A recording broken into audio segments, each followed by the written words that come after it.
এখানে এসে 2 টাকার ইফতার নিয়ে যান। 2 টাকা ইফতারি দিচ্ছি আমরা। সুলভ মূল্যে ইফতার বিক্রয় করা হচ্ছে। ইফতারের বাজার মূল্য মাত্র 2 টাকা। ইফতারের বাজার মূল্য মাত্র 2 টাকা। আপনারা চাইলে আমাদের এখান থেকে ইফতার ক্রয় করতে পারবেন। রমজান মাসে আমরা দেখতে পারি যে এই বাংলাদেশে সব জায়গায় সব দেশে যখন দাম কমে আমাদের বাংলাদেশে হুড় হুড় করে দাম বেড়ে যায়। যেমন এই 1 কেজি মরিচের দাম 180 টাকা, 1 হালি লেবুর দাম 100 টাকার উপরে, 1 কেজি শসার দামও 100 টাকার উপরে।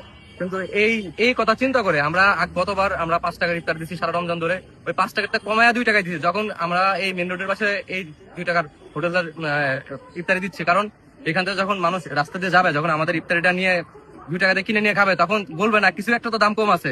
এই জন্য আমরা সাধারণত আমাদের এই ইফতারির 2 টাকার সিদ্ধান্ত নিচ্ছি করা। 2 টাকার হোটেলটা আসলে আমরা রাজবাড়িতে, আপনারা দেখেছিলেন যে রাজবাড়িতে 2 টাকার হোটেল ছিল, যেখানে আমরা সপ্তাহে 2 দিন মানুষকে খাওয়াই। তার পরিপ্রেক্ষিতেই আমাদের এই 2 টাকার ইফতার। আসলে এই 2 টাকার ইফতারটা করার একটাই লক্ষ্য, যে অনেক শ্রমজীবী মানুষ আছে বা অনেক মানুষ আছে যারা সারাদিন কাজের পরে বাসায় যেতে পারে না, তাদের জন্য এই ইফতারের আয়োজনটা করা। আর ইনশাআল্লাহ রমজান যদি 29টা হয় তাহলে 29 দিন, আর যদি রমজান 30টা হয় তাহলে 30 দিন আমরা চালানোর যথাযথ চেষ্টা করব। বাকিটা আপনাদের দোয়া, আপনারা আপনাদের দোয়ায় আমাদেরকে একটু রাখবেন। দেখা যায় যে বাংলাদেশে এই রমজান মাস আসলে নিত্য প্রয়োজনীয় দ্রব্যের বাজারে উদ্যোগতি হয়।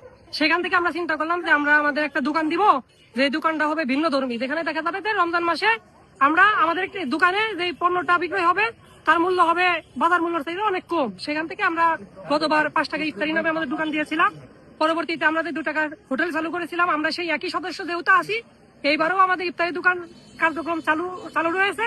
পরবর্তীতে আমরা ভাবলাম যে আমাদের 2 টাকার হোটেলের ব্যানারে এটার বাজার মূল্য নির্ধারণ করা হবে 2 টাকা। সেখান থেকে আমাদের 2 টাকা ইফতারের দোকানটা চালু হয়।